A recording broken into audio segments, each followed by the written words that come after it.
Shalom. Bapak, Ibu, Saudara, anak-anak, adik-adik, apa kabarnya? Luar biasa, baik. Puji Tuhan ya, karena kita luar biasa, sehat, kita bisa datang untuk beribadah. Pak Pendeta mau tanya, kenapa kita datang beribadah? Mendengar firman, karena hari Minggu kita datang beribadah, khususnya hari Minggu, karena kita orang-orang Kristen percaya kepada satu orang tokoh juru selamat, yaitu Yesus Kristus. Kita datang semua di sini percaya bahwa Yesus Kristus menjadi penebus, juru selamat, pembimbing, penuntun, pemberkat, dan semuanya. Tapi Bapak Ibu Saudara sekalian, silahkan angkat tangan siapa kita yang pernah melihat wajah Tuhan Yesus secara langsung. Oh, Pak Pendeta juga harus turun tangan nih. Ada yang pernah? Kalau begitu dari mana kita tahu wajah Tuhan Yesus? Biasanya yang paling sering adalah dari film, dari foto. Bagaimana perawakan Tuhan Yesus? Putih? Ganteng? Seperti Pak Pendeta begini? Ya sedikit lah ya. Gondrong? Siapa yang percaya di sini bahwa Tuhan Yesus itu gondrong? Kata siapa Tuhan Yesus itu gondrong? Kata foto, yang buat foto itu siapa? Orang itu pernah lihat Tuhan Yesus enggak? Bapak Ibu Saudara sekalian, dalam tradisi Israel pada waktu itu ada yang disebut dengan namanya Nazaritis Vow atau perjanjian Nazar. Jadi orang yang melakukan Nazaritis Vow atau perjanjian Nazar, dia tidak akan potong rambut. Tidak akan itu dia potong rambut. Dan dalam literatur Alkitab atau di kitab-kitab yang tidak masuk dalam Alkitab ini, tidak ada satupun yang bilang bahwa Tuhan Yesus melakukan nazar. Kalau kita lihat ya, orang-orang itu memang ada yang rambut panjang. Kalau di saudara-saudara kita itu ada yang jenggotnya panjang-panjang. Itu memang tanda bahwa kita semacam sedang melakukan nazar. Tapi Tuhan Yesus tidak melakukan nazar itu. Sehingga kemungkinan besar dia potong rambut. Nah, yang menarik Bapak Ibu Saudara sekalian, wajah Tuhan Yesus ada yang paling terkenal saat ini. Boleh tampilkan?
kalau misalnya tembok itu kita harus hancurkan satu persatu.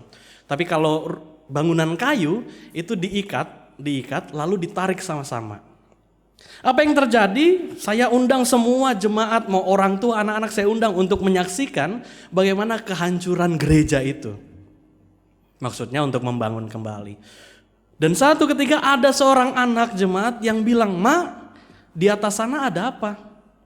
Ketika mau ditarik 1, 2, 3 dan dia bilang, "Ma, di atas sana ada apa?" "Apa, Nak?" "Itu ada orang yang seperti ini di atas gereja."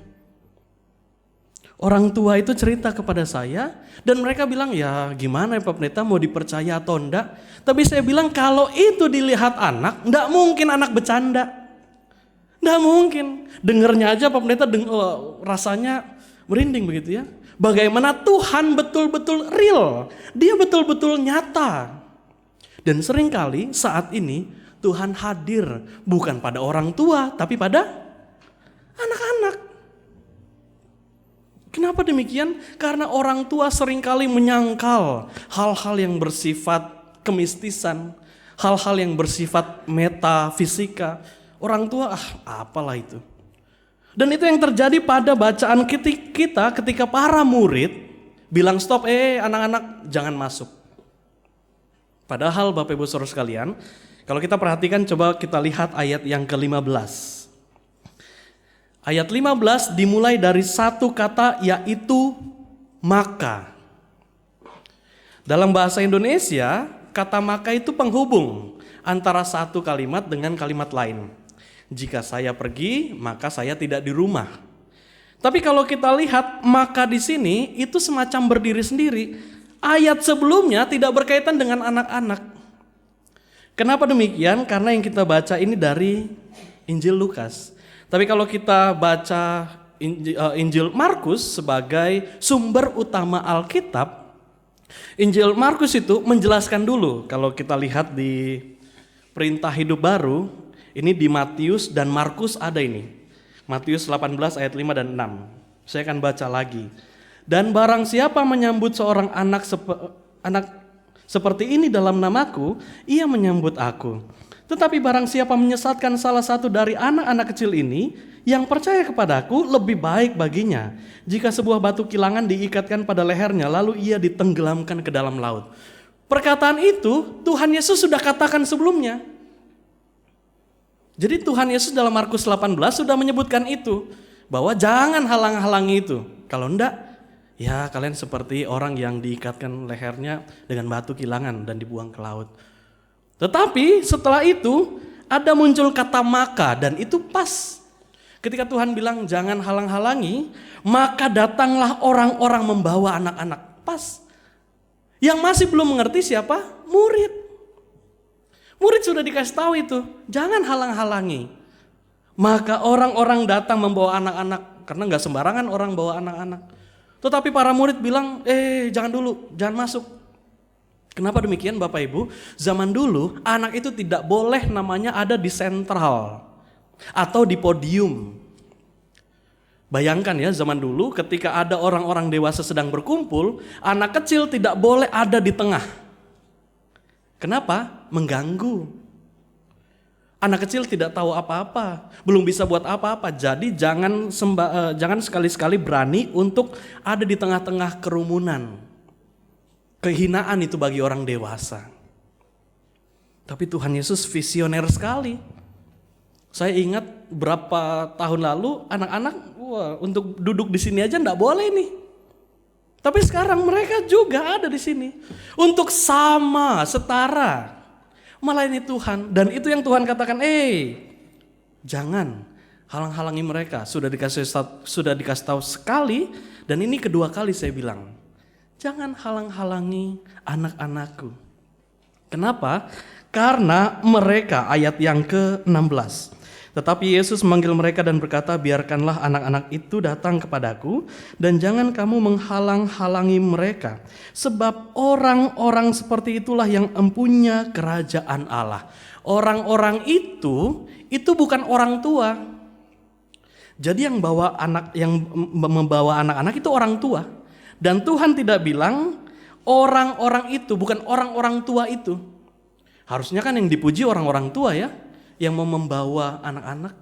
Tetapi yang dipuji adalah anak-anak orang-orang itu adalah yang mempunyai kerajaan sorga.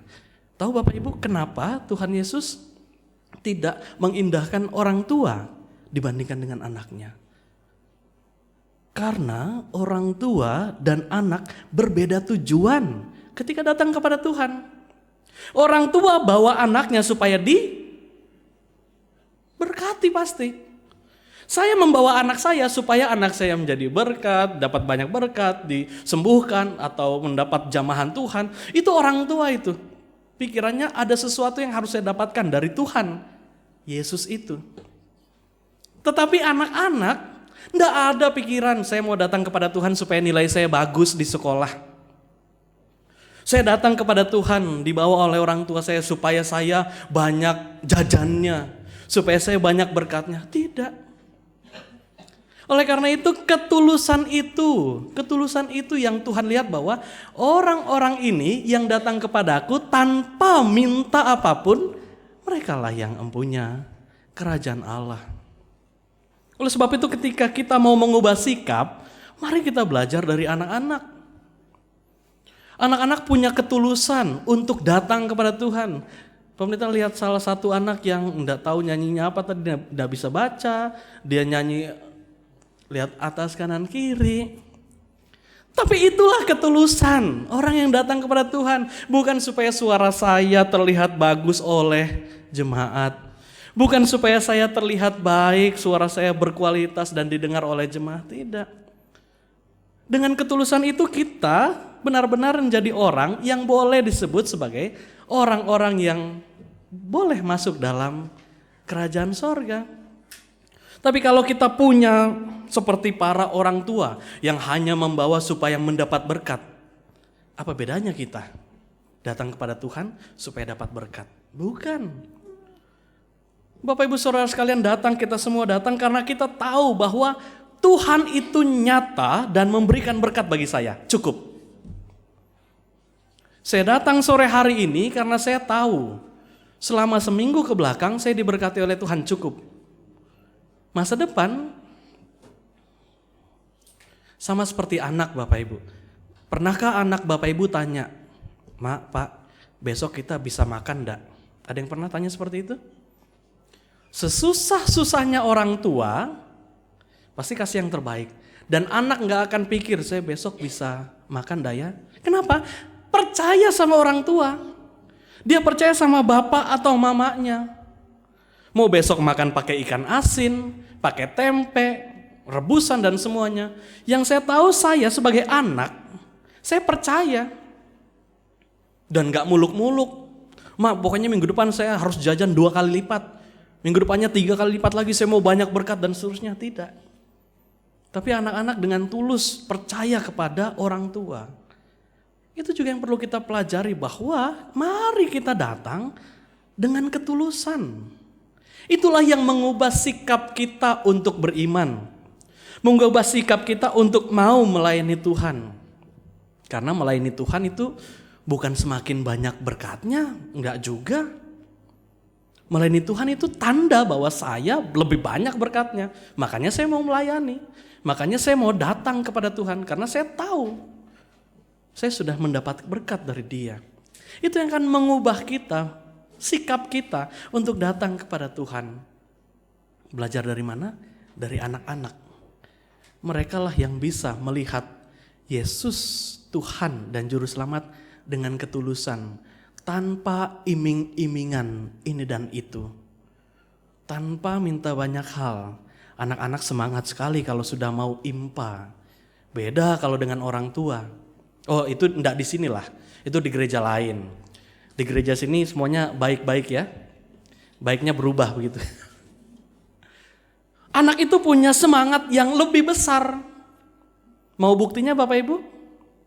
Enggak usah, coba lihat saja kalau anak-anak kita itu hari Minggu, mereka akan lebih semangat datang kepada Tuhan. Mau ngapain ya nanti di sekolah minggu, di IMPA itu mau ngapain ya? Mau gambar apa ya? Mau buat apa ya? Dan itu kesukacitaan yang tulus. Dibandingkan kita datang kepada Tuhan, berat sekali rasanya ini mau ibadah. ada kegiatan lainnya rasanya ini. Aduh, gimana ya? Itulah anak-anak ketulusan mereka. Oleh karena itu Bapak Ibu Saudara sekalian, bagaimana mengubah sikap? Belajar dari anak-anak. Saya pun belajar dari anak-anak. Bagaimana mereka mau datang, mau bertumbuh dalam Tuhan, bagaimana mereka tulus untuk mencintai Tuhan. Di situ saya belajar, dan mari kita belajar dari anak-anak. Sehingga bukan hanya anak-anaklah yang belajar dari saya, orang tua. Tapi kita bisa melihat bahwa pertumbuhan iman mereka kadang-kadang bisa lebih tinggi, lebih besar daripada kita. Oleh sebab itu anak-anak juga yang hari ini berulang tahun, anak-anak Pelkat PA tetap semangat terus datang kepada Tuhan karena Tuhan begitu baik dalam kehidupan adik-adik. Adik-adik diberikan hidup yang terbaik, bahkan yang terbaik keselamatan dari Tuhan Yesus Kristus, dan itu ya tidak bisa diberikan oleh siapapun.